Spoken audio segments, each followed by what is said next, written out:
ஐக்கோ டேய் கும்பிடுங்க வணக்கம். நம்ம கட்சி ஓட்டு போட்டுரு. போடா வெட்டிப்பல. ஊருக்கே சோறு போற விவசாயிடானா. என் ஓட்டு விவசாயிக்கு தான். நமது சின்னம் விவசாயி. ஓட்டு பாருங்க ஓட்ட, அப்புறம் பாருங்க நாட்டை. கொலைவாளினை எடடா மிகு கொடியோர் செயல் அறவே.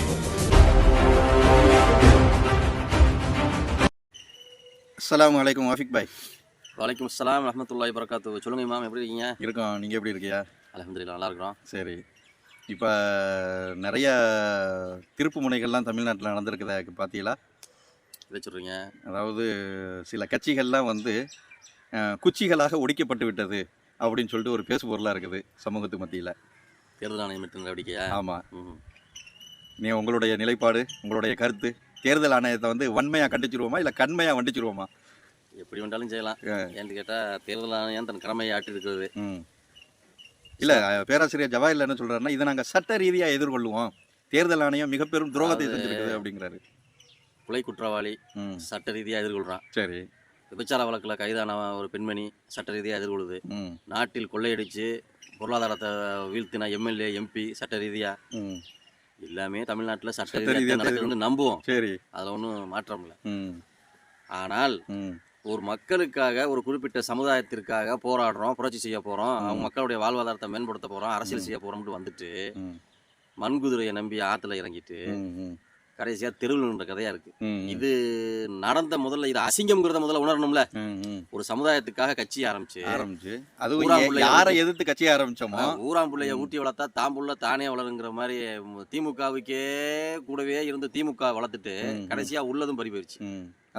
எவ்வளவு பெரிய அசிங்கம். ஒரு கட்சி தலைமை தன்னுடைய கட்சி வந்து சன்னமா சிறுக சிறுக உடைத்தெறியப்பட்டு அழிக்கப்படுதுங்கிறதையே உணராத அளவுக்கு திமுகவோட பயணிச்சிருக்கிறாங்கடா. இவங்க எப்படி மக்களை பாதுகாப்பாங்கன்னு நம்ம நம்ப முடியும்? ஒரு சமுதாயத்தை பாதுகாப்பாங்கன்னு எப்படி நம்ப முடியும்? பெரும்பாலும் யாரும் அவங்களெல்லாம் இஸ்லாமிய தலைவர்களா நீங்க சட்ட போராட்டம் நடத்தி அந்த உரிமத்தை நீங்க வாங்கினா என்ன, வாங்காட்டி என்ன? அதாவது அவங்களாச்சும் நாங்க தகுதி இந்த தமிழ்நாட்டு அரசியலில் சிறுபான்மையின் மக்களின் அரசியலை முன்னெடுக்கக்கூடிய தமுமுக, மாஜக அப்படிங்கிற இரு கட்சிகள், மற்ற பல கட்சிகளையும் தகுதி நீக்கம் பண்ணிருக்காங்க. 42 கட்சி பண்ணிருக்காங்க. நம்ம இவங்க 2 பேரையும் எடுத்து பேசுவோம். இவங்க தானே போர் இயக்கமா புரட்சி, நம்ம சமூகங்கிறதுனால நம்ம கரிசனையில பேசுறோம். அப்போ ஒரு ஆதங்கத்துல பேசுறோம். அப்ப இந்த இரு கட்சிகளும் தேர்தல் ஆணையத்திட்ட இருந்து தான் கட்சியவே தக்க வைக்க முடியலையே, இவங்க எப்படி அரசிட்ட இருந்து மக்களை வந்து காப்பாத்துவாங்க, மக்கள் உரிமைகளை காப்பாத்துவாங்க? அப்ப வெறும் சவாரி மட்டும் செஞ்சிருக்காங்க. வெறும் திமுகவோட சவாரி. அந்த பயணம், அந்த சவாரி நீங்க சொல்ற அந்த சவாரி பயணம் யாருக்கான பயணம்? அது தனிப்பட்ட ஜவாஹிர்லாக்கான பயணம், தனிப்பட்ட தமிழ் மன்சாரிக்கான பயணம். வேற என்னவா இருந்துட முடியும்? வேற என்னவா இருந்துட முடியும்? கட்சி ஆரம்பிச்சதுல இருந்து, இயக்கம் கண்டதுல இருந்து நாங்க ஒரே கூட்டணியிலேயே பயணிக்கிறோம்டா. அங்கேயே சந்தேகம் வருதுல. புரியுதா உங்களுக்கு? ஒரு நேர்மறை கருத்து இருக்கணும், ஒரு எதிர்மறை சிந்தனை இருக்கணும், ஆனா ஒரு எதிர்மறை அரசியல் இருக்கணும். அந்த கட்சிகள்லாம் ஆரம்பிக்க போகும்போது இருந்த இப்ப சொல்லப்பட்ட கொள்கைகள்லாம் வந்து ரொம்ப பிரமாதமான கொள்கை. இல்ல, கொள்கைகள் வந்து சொல்லுவாங்க. பிஜேயே ஒரு விவாதத்துல ஒரு காணொலியில சொல்லியிருக்காரு, தமுக எப்படி ஆரம்பிக்கப்பட்டது, எதனால ஆரம்பிக்கப்பட்டது, அதுல அரசியலுக்கு நம்ம போகலாமா வேணாமா எல்லாத்தையும் வெளிப்படையா சொல்லியிருக்காரு. ஆனா இந்த கர்மத்துக்கு தான் நீங்க அரசியலுக்கு வந்தியலான்னு சொல்லிட்டு இப்ப நமக்கு கேட்க தோணுது. அதுதான் இதுதான் செய்ய முடியும். அதுதான் நம்ம போன வீடியோல பேசியிருந்தோம்ல, இஸ்லாமியர்கள் எல்லாம் ஒன்று சேர்ந்து இதுதான் செய்ய முடியும். என்ன செய்ய முடியும்னா, இதுதான் செய்ய முதலமைச்சர் தலைமையில மிலாது விழா கொண்டாட முடியும். வேற என்ன செய்ய முடியும் கேக்குறீங்க? செய்ய முடியும். நம்ம கூடவே பயணிக்கிறதுக்காக அவங்க என்ன செய்யலாம், ஒரு 1/2 மணி நேரம் ஜவாஹிர்லால் கடமைக்கு அவருக்கு இருக்கிற அறிவுக்கு தக்கன அவர் ஒரு துதி பாடுறது, தமிழ் மன்சாரி அவருக்கு இருக்கிற தகுதிக்கு தக்கன அவர் கொஞ்சம் துதி பாடுறது. அவர் பாடின துதிலாம் நல்லா அருமையா இருந்துச்சு பாத்தீங்களா? அவர் கொஞ்சம் துதி பாடுறதுல பேர் போனவர்ல. இல்லண்டா 40 நாள்ல கட்சி ஆரம்பிச்சு 40 நாள்ல தாண்டிய உறவு. ஆமா, அண்ணன் தம்பி உறவு. நாங்கள் தம்பியாகவும் இருப்போம் முதல்வருக்கு, திராவிட மாடலை காப்பாற்றும் இரும்பு கம்பிகளாகவும் இருப்போம் அப்படின்றாரு. நீங்க தம்பியாவும் இருங்க, கம்பியாவும் இருங்க. நீங்க துருப்பிடிச்சிருச்சு அவங்க ஆயிட்டான். துருப்பிடிச்சு இப்ப தகுதி நீக்கம் பண்ணிட்டாங்களே, கட்சி துருப்பிடிச்சு போச்சு. நீங்க கம்பியா இருந்தா என்ன, தம்பியா இருந்தா சும்மா அவரு, அதாவது அதான் சொல்றேன்ல, அவர் வந்து ஒருவேளை எனக்கு இப்படி இருக்குமோ, கட்சிகளை வந்து தகுதி நீக்கம் செய்யப்பட்டதுனால ஒரு அடைக்கலத்துக்காக வேண்டி அங்க போய் தஞ்சம் போந்திருக்காங்களோ, துருப்பிடிச்ச கம்பிகளை எல்லாம் தூர்வாரதுக்காக வேண்டி. கட்சிகள்ங்கிறது வந்து தேர்தல் ஆணையம் வந்து அறிவுறுத்தி இருக்குது, உங்களுக்கு ஒரு கட்சியை வந்து நீங்க பதிவு பண்ணி வச்சுக்கிட்டு நீங்க கூட்டணி கட்சியோடய பயணிக்கிறீங்க, சின்னத்தில் நிக்க மாட்டேங்கிறீங்க, தேர்தல் ஆணையத்துக்கு தேவையில்லாத அந்த கட்சிகளை கட்சி சின்னங்களை வந்து பராமரிக்கிறது சிரமமா இருக்கு அப்படிங்கிறதுனால அவங்க ஒரு ஒழுங்கு நடவடிக்கை எடுத்திருக்காங்க. அதுல ஒன்றும் தப்பு இல்லை. அந்த சூழ்நிலைக்கு வர்ற அளவுக்கு உண்டானது தான் உங்க அரசியல் நடந்திருக்குங்கிறத நம்ம இதில் உணரணும். திருப்பி நம்ம சட்ட நடவடிக்கை எடுத்து அதை மீட்டெடுக்கிறோங்கிறது ஒரு புறம் இருக்கட்டும், அது பிரச்சனை இல்லை. ஆனால் அப்படிப்பட்ட சூழ்நிலையில தான் தமுமுக அல்லது மாஜகங்கிற கட்சி. நான் என்ன சொல்றேன், சட்ட ரீதியா நீங்க போராடி இதுவரைக்கும் தமிழ்நாட்டுல வென்ற சாதனை என்ன இருக்குது அப்படி யோசனை பண்ணி பாருங்க. கட்சியவே அவங்க வெல்ல முடியாது, அவங்க சின்னத்தையே அவங்க வெல்ல முடியாது. எல்லா இஸ்லாமிய கட்சிகளும் சேர்ந்து பாபர் மசீதை குழி தோண்டி புதைச்சிட்டிய. ஆமா, நீங்க சட்ட ரீதியா அணுகிறோம், என்னமோ பண்றோம், ஆர்ப்பாட்டம் பண்றோம். அது ஒரு 25 வருஷ காலம் 20 வருஷ காலம் அரசியல் பண்ணாங்கல்ல, அதுதான் ஏமாற்று அரசியல். அதுதான் அரசியல். அதுதான் அதை வச்சு அதை அரசியலாக்குறாங்க. அது வந்து இஸ்லாமிக் இயக்கங்கள் வந்து நீங்க ஒண்ணும் இல்ல, நம்ம சமுதாயமே பாதிக்கப்பட்டு நிக்கக்கூடிய சூழ்நிலையில கூட அவங்க என்ன செய்வாங்க கேட்டா கட்சியை காப்பாத்தணும், இயக்கத்தை காப்பாத்தணும். வெளியில இருந்து பார்க்கக்கூடிய அப்பாவி மக்களுக்கு சொந்த சமுதாயத்தினுடைய ரத்தத்தை உறிஞ்சி திங்கிற அட்டைப்பூச்சிகளா இவங்களை எல்லாம் பார்க்க மாட்டாங்களா? அதான் உண்மை. அதுதான் உண்மை. சமுதாயத்துக்கு பாடுபடுறோங்கிற நோக்கத்துல தனக்கு உண்டான அரச மரியாதையை தக்க வச்சுக்கிறது, தனக்கு உண்டான அரசு அதிகாரத்தை தக்க வச்சுக்கிறது, அரசியல் ஆளுங்கட்சியை வச்சு நம்ம எப்படி அதிகாரமாகவும் இதாகவும் வாழ முடியுங்கிறத வந்து தக்க வச்சுக்கிறது தான் இங்க நடக்குது. தவிர சாமானிய மக்களுக்கான அனகாபுதூர் மேட்டர்ல அடுத்த ஸ்டெப் என்ன? அது அவ்வளவுதான். அதை பத்தி ஒண்ணுமே இல்லையே. அதாவது கலா ஆய்வுக்கு போனாங்கல்ல, அடுத்த கடன் என்ன? கலா ஆய்வுல அவங்க கண்டது என்ன? அவங்க கூட்டணியில அவங்க மொத்தமா போட்டு இஸ்லாமிய இயக்கங்கள் போட்டு கூட்டம் போட்ட தீர்மானம் என்ன? இல்ல அந்த மக்களுக்கு எப்படி நியாயம் கிடைக்க என்ன திட்டம் வச்சிருக்காங்க? அது அனகாபுதூரை பத்தி இது வரைக்கும் எந்த முன்னெடுப்பும் இல்ல. இதுதான் வக்ஃபுல வேண்டி சொத்தை காப்பாத்துறதுக்காண்டி இறந்து போனாரு ஜாயிர் ஹுசைன் குடும்பம். என்ன பண்ணாங்க? அவருக்கு ஒரு நீதி கிடைக்கல. என்ன பண்ணாங்க? அப்புறம் தர்கா, திருச்சி அனார் பார்க் தர்கால வக்ஃபு சொத்து ஒரு தர்கா இடிக்கப்பட்டு அடுத்த கட்ட நடவடிக்கை இல்ல. உங்க இஸ்லாமிக் கூட்டமைப்புகள் வச்சிருக்கீங்களா, நீங்க போட்ட தீர்மானம் என்ன? இந்த பிரச்சனைக்கு இந்த பிரச்சனை வந்து நடந்துருச்சு, விட்டுருங்க. அடுத்து இது போன்ற பிரச்சனை நடந்தால் நாம் இந்த மாதிரி கையாளணும். தீர்மானம் எங்க? நீங்க சொன்ன மாதிரி அவங்க சமூகத்தை பத்தி சிந்திச்சாவில இந்த தீர்மானம் செய்வாங்க. அதாவது நபிகளாருக்கு பிறந்த நாள் விழா. சரி, நபிகளார் பிறந்த நாள் விழா கொண்டாடாதவர், கொண்டாடுவதை தடுத்தவர். இவங்களும் தடுத்தவங்க தான். அதை தூக்கி சுமந்தவங்க தமுமுக, இன்க்ளூடிங் தமிழ் மன்சாரி. அந்த மேடையில் இருக்கிற எல்லாத்துக்கும் அந்த பேர் நம்ம சொல்லிடலாம். எல்லாரும் முபாரக் அண்ணே முதற்கொண்டு சொல்லிடலாம். எல்லாருமே புரட்சி இயக்கம் மார்க்கத்துல வந்து ஷிர்க்குகள்ல இருந்து வெளியே வரணும். உலமா சபை தலைவர் முஸ்லிம் லீக் ரெண்டு பேரையும் தவிர அங்க இருந்த எல்லா பேருமே அந்த 20 வருஷமா மீளாத ஷிர்க்குன்னு சொல்லிக்கிட்டு இருந்தாங்க. திடீர்னு ஹாப்பி பர்த்டே ரசூலுல்லான்ட்டாங்களங்க. அது மட்டும் இல்லாம அந்த ஹாப்பி பர்த்டே ரசூலுல்லாவுல இது மாதிரியாவது இந்த திராவிட மாடல் ஆட்சி நடக்குதுன்னு வேற சொன்னாங்க. இதை விட நம்ம மார்க்கத்தை அசிங்கப்படுத்துறதுக்கு வேற என்ன வேணும்? எப்படி இப்ப ஒரே அசிங்கமா போச்சு குமார் அப்படி? இதை விட மார்க்கத்தை அசிங்கப்படுத்துறதுக்கு என்ன வேணும்? நினைக்கும் போது உண்மையாலுமே ரொம்ப நபிகளார் அந்த கொள்கையில ஒற்று போகாதவர். அதை விட்டுருங்க. அது மூலியமா வந்து நபிகளாருடைய வரலாறு பரப்பப்படுது, அது கொண்டாடுறாங்க. ஓகே, ஆனா நீண்ட நெடிய காலம் மீலாதுக்கும் திராவிடத்துக்கும், திராவிட மேடைக்கும் மீலாது மேடைக்கும் திராவிடத்துக்கு ரெண்டு பேத்துக்கும் சம்பந்தம் இருக்குது, பயணங்கள் இருக்குதுன்னா இந்த நீண்ட நெடிய பயணம் எங்க கொண்டு வந்து நிப்பாட்டி இருக்கு இஸ்லாமியர்கள்? என்ன கேட்கிறோம் நம்ம என்ன கேட்கிறோம்? இந்த மீலாது விழாவை திராவிட தலைமையில கொண்டாடுவதனால் இஸ்லாமிய சமுதாயத்திற்கு என்ன கிடைக்க போகுது? இது நல்ல கேள்வி. நான் சொல்றது புரியுது உங்களுக்கு? ஊருக்கு எல்லா ஜமாத்துலயும் மீலாது விழா கொண்டாடுறாங்க. அதாவது நீங்க சொன்ன மாதிரி எல்லா முஸ்லீம்களும் ஒண்ணு சேர்ந்து மீலாது விழா கொண்டாடலாம்னு சொன்னீங்க. இப்ப அதை கொண்டாடுறதுக்கு கூட முஸ்லீம்களுக்கு வழி இல்லாம அரசு இந்த மீலாது விழாவை முன்னெடுத்திருக்கு. அரசு முன்னெடுக்கல, அதான் உள்ள விஷயம். ஆமாங்க, அமைச்சர் இவர் சேகர் பாபு தலைமையில தான் இது முன்னெடுக்கப்பட்டிருக்குன்னு சொல்லி நான் எப்படி பாக்குறேன்டா, தொகுப்பாளரே சொல்றாரு. நான் எப்படி பாக்குறேன் தெரியுமா? நீங்க வந்து இதை வந்து இஸ்லாமிய நிகழ்வா பாக்குறீங்க, நான் வந்து இதை ஒரு கார்பரேட் ஒன்று கூடலாம் நினைக்கிறேன். அதாவது இஸ்லாமிய தொழிலதிபர்கள் இருக்காங்கல்ல, சரி, கட்சி தலைவர்கள் இருக்காங்க, இவங்க எல்லாம் ஒருமுகப்படுத்தி அவங்களுக்கு திமுக முதலமைச்சரை கூட்டி வந்து உட்கார்றதுக்கு வேற பாராட்டு விழா வைக்க முடியாது. ஏன்டா சமுதாயத்துக்கு இது திமுக எதுவும் செய்யல.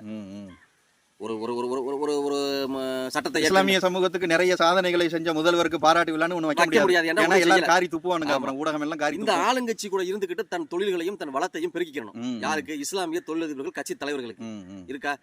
அப்ப சிட்டிங்ல எல்லாரும் ஒரே மேடையில உட்கார்ந்தா அது ஒரு கிரிப் கிடைக்கும், ஒரு அழுத்தம் கிடைக்கும், பாக்குறவங்களுக்கு ஒரு பிரம்மாண்டமா தெரியும்.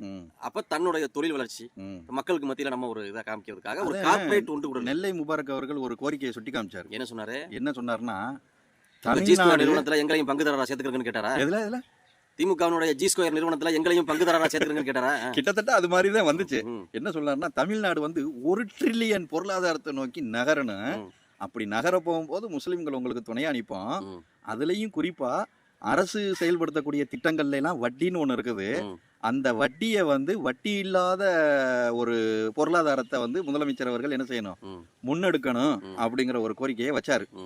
அப்போதான் வந்து இஸ்லாமியர்களுக்கு உண்டான, இஸ்லாமிய வணிகர்களுக்கு உண்டான ஒரு ஹலாலான ஒரு பொருளாதாரம் ஏற்படும் அப்படிங்கிற மாதிரி அவர் ஒரு கோரிக்கையை வச்சாரு. இப்போ உங்களுக்கு தெரியுதா பலன் இருக்குதோ இல்லையோ, மக்கள் நலன் இருக்குதோ இல்லையோ, மக்களுக்கான நீதி கிடைக்கல. எதுக்கு சொல்ல வரேன்னா, நீங்க சொன்ன மாதிரி வணிகர்கள் சேர்ந்து ஏற்பாடு படுத்தப்பட்ட ஒரு இது விழாவாக கூட நிகழ்வு அல்ல. இருக்கலாம். இது ஒரு அரசியல் நிகழ்வு அல்ல. இது ஒரு தனிப்பட்ட கார்ப்பரேட் தலைவர்கள் ஒருங்கிணைக்கப்பட்ட நிகழ்வு.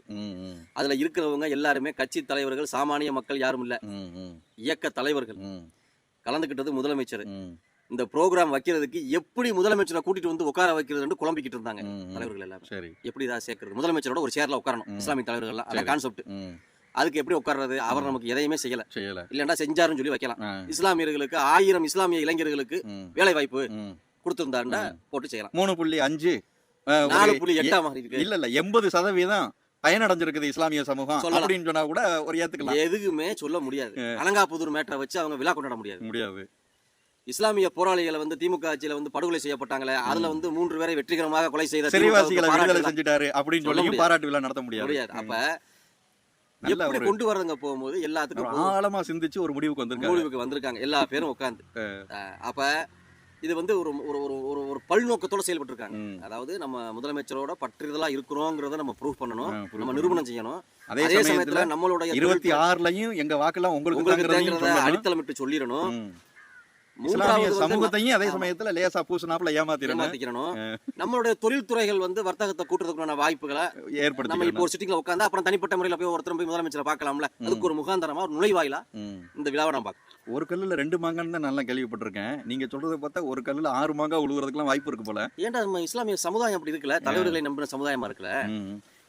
அந்த விஷயத்துல நான் வந்து முரண்படுறேன். எந்த மக்களுமே இவர் தான் எங்க இஸ்லாமிய மக்களின் பிரதிநிதின்னு சொல்லிட்டு சொல்ல மாட்டாங்க. அவங்களாத்தையும் சொல்லிக்கிறாங்க, நாங்க இஸ்லாமிய மக்களின் பிரதிநிதி, இஸ்லாமிய மக்களின் துன்பத்தை துடைக்க வந்தவங்க அப்படின்னு. அதாவது ஒரு தலைவன்கிறவன் வந்து மக்களால் உருவாக்கப்பட்டு வரணும். காகித மில்லத்து போல எளிமையின் சிகரமா வந்து நிக்கணும். இதுதான் இது வந்து நம்ம இந்த 1500 நபிகளார் 1500ங்கிற அந்த விழாவை நம்ம இப்படித்தான் பார்க்கிறோம். அது ஒரு கார்ப்பரேட் நிறுவனம் நடத்திய ஒரு ஒன்றுகூடல். இதுல வந்து அரசியல் பலன், மக்கள் நலன், நீதி, நியாயம், தர்மம் இங்க எதுவும் இருக்காது. அந்த மேடையில பேசுனது எல்லாமே வந்து என்ன பாராட்டு விழாவா தான் இருந்துச்சு. மீளாது விழாவா தெரியல எனக்கு. முதலமைச்சருக்கு பாராட்டு விழா நடந்த மாதிரி தான். இடையில உங்களுக்கு இன்னொன்னு சொல்றேன், திமுக வந்து கடவுளே மறுக்குது, அப்புறம் எப்படி இறை தூதரை இருக்கும்? இறையவே மறுக்குது, இறையவே மறுக்குது திமுக இறைமறுப்பு கொள்கை. அப்புறம் எப்படி இறை தூதரை இருக்கும்? அவரை தலைவரா வச்சு இறை தூதருக்கு பாராட்டு விழா, இது என்ன லாஜிக்? அதுல முதலமைச்சர் பேசின பேச்சையும் கவனிச்சீங்களா நீங்க? இது வரைக்கும் இது மாதிரியான தலைவர்கள் எல்லாம் ஒரே மேடையில் ஒற்றுமையாக அமர்ந்ததில்லை, இந்த ஒற்றுமை நீடிக்கணும்ங்கிறாரு. எதுக்கு 26 தேர்தலை நோக்கி சொல்றாரோ? அவருக்கு அதான கான்செப்ட். இல்ல இவங்க அப்பா தான் இஸ்லாமிய முஸ்லீம் லீக் எல்லாம் ரெண்டாக்குனாரு, துண்டாக்குனாரு, இப்போ எல்லாத்தையும் உடைச்சு விட்டாரு. அப்பா உடைச்சு விட்டத மகன் வந்து ஒட்டி வைக்கிறாரா? இல்ல ஒட்டி வைக்கவும் மாட்டாங்க. அது மேடை பேச்சு. அது பேக்ரவுண்ட்ல வந்து இஸ்லாமிக் இயக்கம் மேடை கூட்டணி தானே ஒழிய தேர்தல் கூட்டணி அல்ல. அதெல்லாம் இருக்காது. இப்போ ஃபார் எக்ஸாம்பிள் சொல்றேனே, இப்போ எஸ்டிபிஐ வந்து கூட்டணியில இல்லாம இருக்கு. எந்த கூட்டணியில? திமுக கூட்டணியில இல்லாம இருக்கு. ஒருவேளை இருக்கிறதுக்கு வாய்ப்பு இருக்குமோ வர்ற தேர்தல்ல? இருக்க மாட்டாங்க. அப்படி வந்தால் அவங்க எண்ணிக்கையை கூட்டுற மாதிரி சிச்சுவேஷன் வரும். இஸ்லாமியில் இருக்கக்கூடிய சீட்டுகளை எண்ணிக்கையை கூட்டுற மாதிரி சிச்சுவேஷன் வரும், சூழ்நிலை ஏற்படும். ஏற்கனவே வந்து முஸ்லீம் லீக்குக்கு 4 கொடுத்துக்கிட்டு இருக்காங்க. அப்ப ஜவாஹிர்லால் அவர்களுக்கு 2 கொடுக்கணும். 2 1 உங்க கணிப்புப்படி 2 கொடுக்கணும். 2 கேட்பாங்க. 4 2 6 ஆச்சு. தமீம் அன்சாரி 1 7, நெல்லை முபாரக் 1 8. ஆக மொத்தம் என்ன வேற யாராவது 2-3 பேர் வந்தாங்கன்னா 10 சீட்டு கொடுக்க வேண்டியது வந்துருமே. 10 சீட்டு கொடுக்க வேண்டியது வந்துரும். இது போக விடுதலை சிறுத்தைகளை கொடுத்ததுல ஆளூர் சாணவர் வேற வர்றாரு. இல்ல விடுதலை சிறுத்தைகள் வேற எங்களுக்கு எண்ணிக்கையை அதிகப்படுத்துங்கன்னு வேற கேட்டிருக்காங்க. எண்ணிக்கையை அதிகப்படுத்துறது அல்ல அங்க மேட்ரு. இஸ்லாமிய கொள்கையை தாங்கிய இஸ்லாமியர்கள் எத்தனை பேர் உள்ள வர்றாங்க சட்டமன்றத்துக்குள்ளங்கிறது திமுக கண்ணா இருக்கும். இவங்களே 4 10 இப்ப நீங்க சொல்ற கணக்குப்படி இவங்களே 8 கொடுத்துட்டாங்க அப்படின்னு வச்சுக்கிறங்க. ஆளூர் சாணவாஸ் எங்க இருந்து வர்றாரு? ஆமா இதுல இருந்து வர்றாரு, இஸ்லாமியன் தானே, விசிகல இருந்து வர்றாரு. அப்ப ஒரு இஸ்லாமிய பிரச்சனை வந்துச்சுன்னா அதுக்கு 8 பேர் 9 பேர் சேர்ந்து குரல் கொடுப்பாங்கல்ல. அந்த குரல் கூடுதல திமுக விரும்பாது சட்டமன்றத்துல. அவங்க திராவிடம் பண்ண அந்த 60-75 கால அரசியல இஸ்லாமிய குறைவலையை எதிர்க்கட்சியா இருந்த இஸ்லாமியர்களை சட்டமன்றத்துக்குள்ள இஸ்லாமியர்களுடைய குறைவலையை நுறுக்கணுங்கிறது தானே அவங்க கொள்கையே. அப்புறம் எப்படி நீங்க எஸ்டிபிஐ வாங்க, நெல்லை முபாரக் எடுத்துக்கிறீங்க, தமுக வாங்க, நீங்க 2 எடுத்துக்கிறீங்க, பாஜக வாங்க, எப்படி இருப்பாங்க? நேத்து தடாரங்கி மன்ன ஒரு கருத்து சொல்லியிருந்தாரு. நம்ம இவர் கார்ட்டூனிஸ்ட் பாலாவுடைய சேனல்ல லைன்ஸ் மீடியா அந்த இதில் சொல்லியிருந்தாரு. உதயசூரியனில் நின்றா ஜெயிக்க வைக்கிறதுக்கு உண்டான வேலையை பார்க்கும் திமுக, கூட்டணியில் இருந்துக்கிட்டு சொந்த சின்னத்தில் நின்றா உள்ளடி வேலை பார்த்து செய்வாங்க, தோக்கடிக்கிற வேலையை பார்க்கும் திமுக. அதனாலதான் முஸ்லீம்களுக்கு 4 லைன் தோத்துச்சு. ஆமா. வேலூர் தொகுதி முஸ்லீம் லீக் இருந்து பறிக்கப்பட்டதனுடைய காரணம் என்ன? ராம்நாட்டில் தூக்கி நவாசா கொண்டு வந்து பாரம்பரியமா தாத்பரியமா கலைஞர் காலத்துல இருந்து முஸ்லீம் லீக்கு வேலூர் ஒதுக்கப்பட்டது.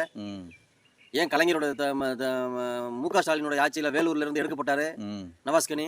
தூக்கி எங்க போடப்பட்டாரு? வீசப்பட்டாரு கடகோடிக்கு, ராமநாதபுரத்துக்கு வீசப்பட்டாரு. எதிர்த்து நின்ற கேண்டிடேட் நயினார் நாகேந்திரன் பிஜேபி கேண்டிடேட்டோட முடிஞ்சா மோதி ஜெயிச்சு வாழ்ந்து விட்டாரு. துரைமுருகன் மகனுக்கு வேலூரை தன்னகப்படுத்தி கொடுத்தாரு. எல்லாம் ஒரு சூழ்ச்சி. எவ்வளவு பெரிய மட்டரகமான செயல். இதை இந்த இஸ்லாமிய தலைவர்கள் உணர மாட்டார்களா? இதை இஸ்லாமிக் மக்கள் பார்க்காம இருக்காங்களா? ஆனா நானும் நம்ம கிராமங்கள்ல நிறைய போற இடங்கள்ல எல்லாம் வந்து இனி இந்த திமுகவை நம்பி எந்த பிரயோஜனம் இல்லைன்னு சொல்லிட்டு பாமர மக்கள் நம்ம பார்க்கிறோம். இஸ்லாமிக் இயக்கங்களுடைய எண்ணிக்கை கூடுது. எண்ணிக்கை கூடுனா கூட்டணியில வந்தா இயக்கத்துக்கு ஒரு சீட்டு வந்தாலே இன்னைக்கு நிலைமைக்கு 8 இயக்கம் இருக்கு. 8 இயக்கத்துக்கு நம்ம 8 சீட்டு கொடுக்கக்கூடிய சூழ்நிலை வரும். 8 பேருக்கு கொடுக்கக்கூடிய சூழ்நிலை வரும். அதனால நம்ம தாத்பரியமா 75 ஆண்டு கால திமுக அவங்க கட்சியில உள்ள திமுக இஸ்லாமியர்கள் எத்தனை பேருக்கு கொடுத்துருக்காங்கிறதையே நிப்பாட்டி விட்டாங்கல்ல. ஒரு சீட்டு கொடுக்காம கட்சியிலேயே இல்லையே எந்த இஸ்லாமியர்கள் நிப்பாட்டினாங்க. 1-2 பேர் கொடுத்துக்கிட்டு இருந்தாங்க. செஞ்சி மஸ்தான் அந்த மாதிரி 1-2 பேர் கொடுத்துக்கிட்டு இருந்தாங்க.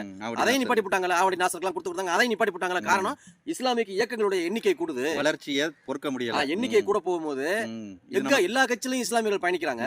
அப்ப திருமாவளவன் இருந்து ஒரு கேண்டிடேட் வர்றாரு. அப்புறம் முஸ்லீம் லீக்ல இருந்து 2 கேண்டிடேட் நம்ம சீட் வருது. மஜக இருந்து ஒரு கேண்டிடேட் வருது. மனிதநேய மக்கள் கட்சியில இருந்து 2 கேண்டிடேட் வருது. எல்லாம் கூட்டுத்தொகையும் பார்த்தா 8 வந்துருது. இதுக்கடையில நம்ம வேற திமுக உள்ளவங்களுக்கு இஸ்லாமியர்களுக்கு கொடுத்தா 10 பேர் வந்துரும். அப்ப 10 பேர் சட்டமன்றத்தினுடைய குரல் ஒலித்தால் அது தவிர்க்க முடியாத குரலாக தமிழ்நாட்டில் மாறிவிடும். அது தவிர்க்க முடியாத அவை குறிப்பில் இருந்து நீக்க முடியாத ஒரு சொல்லாடலாக ஒரு உரையாடலாக சட்டமன்றத்துக்குள் பதிவு செய்யப்படும். அது படக்கூடாதுங்கிறதுனாலதான் அந்த குரல் வலையை நெரிக்கிறதான் கலைஞர் செய்தார். அவருடைய பாணியில அவர் மகனும் செய்கிறார். ஸ்டாலின் அவர்கள் செய்றாங்க. இது இஸ்லாமிய தலைவர்களுக்கு தெரியாமையா இருக்கு? தெரியலையே, எனக்கு என்னன்னு தெரியலையே.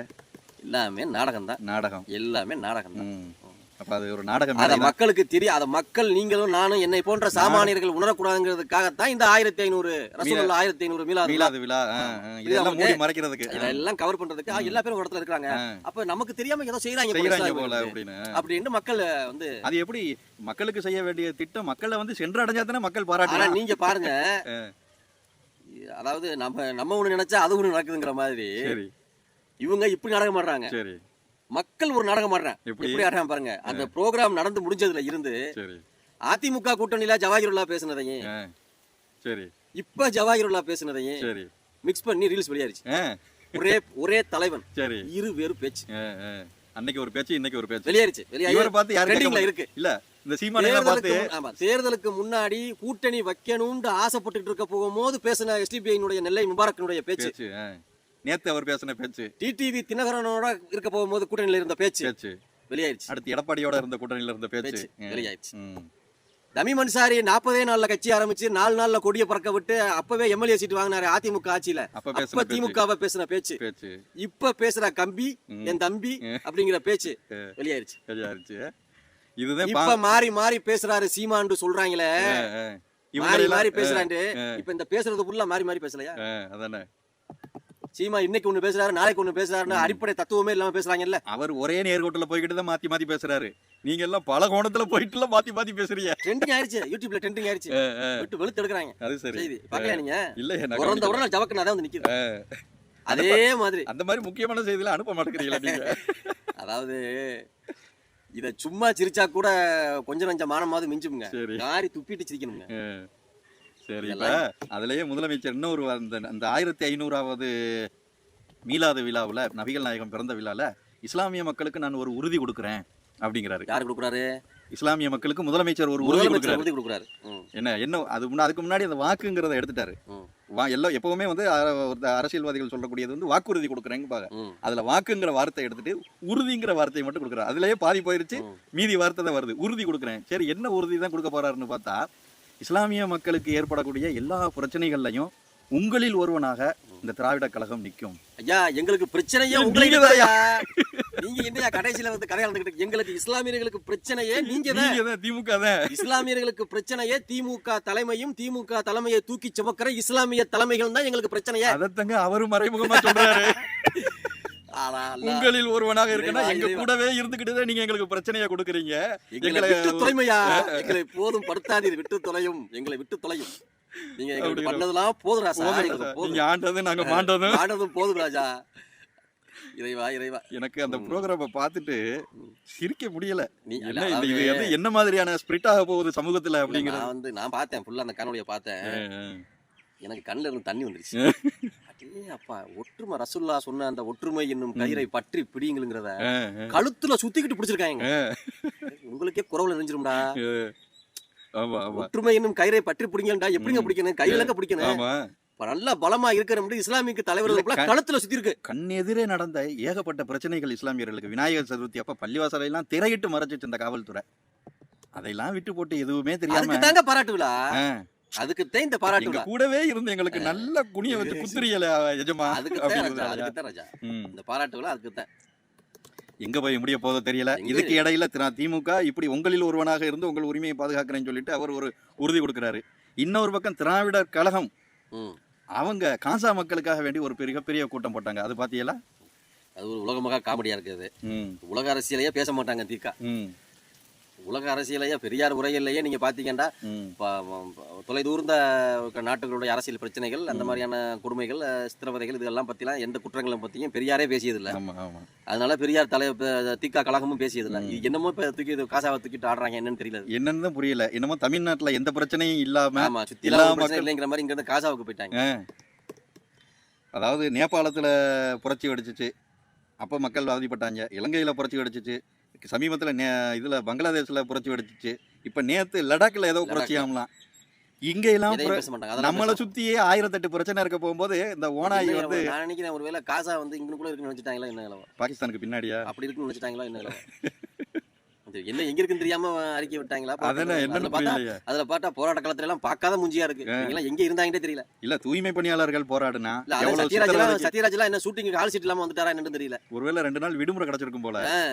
எவனோ கேட்டிருக்காங்க, காசா மக்களுக்கு மட்டும் போடுறீங்களே, களத்துல நிக்க மாட்டீங்கன்னு கேட்டிருப்பாங்க.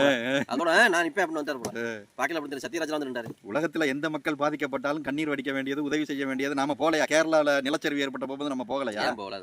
தடுத்தாங்க, செஞ்சோம். தடுத்தாங்க. நீங்க வந்து கேரளாவை வந்து விமர்சிச்சு பேசியிருக்கீங்க, நீங்க வந்து இனவாதம் பேசுறீங்க, நீங்க வரக்கூடாதுன்றாங்க. நான் என் மக்களுக்காக நான் பேசினேன். இது வந்து மனிதாபிமானம், உலகம் தழுவி நேசிக்கிற தமிழ் நாங்க செய்யப்படுறது யாரா இருந்தாலும் உதவி செய்ய கை கொடுக்கறது. நீங்க வந்து மலையாளத்து மேலையும் மலையாளிகள் மேலையும் வச்சிருக்கிற பற்ற நான் தமிழ் மேலையும் தமிழர்கள் மேலையும் வச்சிருக்கேன். என்ன அப்படின்னு சொல்லி அப்புறம் எடுத்து பேசி அப்புறம் அண்ணனுக்கு அனுமதி கொடுத்தாங்க, போயிட்டு வந்தாங்க. ஆமா ஆமா ஆமா. அதை நம்ம ஆரத்தழுவி நேசிக்கிறோம். உலகம் முழுவதும் எல்லாருக்கும் குரல் கொடுங்க. ஆரத்தழுவி நேசிக்கிறோம். உள்நாட்டுல இருக்கக்கூடிய பிரச்சனைகளுக்கும் குரல் கொடுங்க. உள்நாட்டுல பாதிக்கப்பட்ட உயிரை இழந்த அஜித் குமார், இன்னொரு பையன் நவீன், இந்த குடும்பங்களுக்கு கள்ளச்சாராயத்துல இறந்து போன குடும்பம் இல்ல. இப்ப நீங்க சொன்ன இந்த விஷயங்கள்லாம் கூட குற்றம் சம்பந்தப்பட்ட விஷயங்கள்ல உயிரிழந்தவங்க ஒரு குற்றம் ஒருத்தர் மேல அவங்க மேல கம்ப்ளைண்ட் வந்திருக்கு. அதுல போலீஸ் விசாரணை லாக்அப் டெத் அப்படித்தான் பார்க்கணும். தூய்மை பணியாளர்கள் அப்ப குற்றவாளிகள் கிடையாது. தூய்மை பணியாளர்கள் எல்லாம் ஆசிரியர்கள் போராட்டம். போராளி களத்துல நின்று இறக்குறானே போராளி, கனிம வளத்து கொள்ளைக்கு எதிராக போராட்டம் 3 பேர் இறந்திருக்கானே. ஜாஃபர் சாதிக், போதையை தடுத்த ஒரு வாசிம் கான். இந்த தீக்கா என்ன எடுத்துச்சு? இது திருநெல்வேலியில இறந்தாரு ஜாயிர் ஹுசைன். ஒரு அரசு இதுல கொஞ்சம் கவனம் செலுத்துங்க. நம்ம சகோதர மக்கள், இஸ்லாமிய மக்கள், அவங்கள போராளிகள் வந்திருக்கிறவங்க போராளிகள் தன் உயிரை இழந்தா அடுத்த போராளிகள் வரமாட்டாங்க. விநாயகர் சதுர்த்தி நடக்க போகும்போது காவல்துறை ஏன் வந்து பள்ளிவாசல திரையிட்டு மறைக்குது? அது செஞ்சிருக்க கூடாது. அதுக்கு கண்டனம் கொடுக்கறதுக்கு ஆள் இல்லையா? அதெல்லாம் திமுக செஞ்சா வாய திறக்க மாட்டாங்க. இதே அடுத்த தடவை எடப்பாடி முதலமைச்சர் ஆயிட்டாருன்னா அந்த என்னது இந்த புற்றீசல் கிளப்புறது மாதிரி அனைத்து புரட்சியாளர்களும் ஒண்ணு சேருவாங்க. அதான் நம்ம யாரை எதிர்த்தா ஜெயிக்க முடியும்னு பாக்குறாங்கல்ல. நம்ம யாரை எதிர்த்தா வெற்றி காண முடியுமோ அவங்கள எதிர்க்கிறது. இது வந்து ஒரு மற்றகமான அரசியல். இந்த நாடகத்தை எல்லாம் தோல் உரிச்சு காட்டி மக்கள் மத்தியில இது எல்லாமே சும்மா வந்து நாடகமும் நடிப்பும் தான். இது மக்களுக்கான நலன் இல்ல, மக்களுக்கான நீதி இல்ல அப்படிங்கறதான் நம்ம எடுத்து மக்கள் இடத்துல கொண்டு போகணும். மக்களும் பாக்குறாங்க. சோசியல் மீடியா வந்ததுல இருந்து மக்கள் நல்லா நெருக்கமா பாக்குறாங்க. மக்கள் தன்னுடைய இதுல புரிஞ்சுக்கிறாங்க. 26ல நாடக நடிகர்களுக்கெல்லாம் சமாதி கட்டப்படும் அப்படிங்கறத நம்ம எதிர்பார்ப்போம். நிச்சயமா. இப்படியே இந்த அரசியலை நம்ம கொண்டு போயிட முடியாது. மக்கள் விரும்ப மாட்டாங்க. அங்கங்க வெடிக்கிற புரட்சி ஒரு நாள் தமிழ்நாட்டுல வெடிக்காம போயிட போகுது. வெடிக்கும். அதுக்குண்டான ஏற்பாடு தானே இப்ப நம்ம பண்ணிட்டு இருக்கோம். ஆமா, நம்ம பண்ணல, அவங்களே பண்ணிக்கிறாங்க. புரட்சி வெடிக்கிறதுக்கு உண்டான வேலைகள்லாம் வந்து ஆட்சியாளர்களே செய்யறாங்க. எவ்வளவு தாங்குவாங்க மக்களுக்கு வந்து சராசரியான இப்ப இந்த மோடி வேற ஜிஎஸ்டி வரியெல்லாம் குறைச்சிருக்காரு. ஏன்னா எல்லாம் பேசணும்னா எல்லாமே போர்வால் வீரர்களுக்கு நன்றியும் வாழ்த்துக்களையும் தெரிவிச்சுக்கொள்கிறோம். நன்றியும் நன்றி, வாழ்த்துக்கள். வாழ்த்துக்கள். நாம் தமிழர்.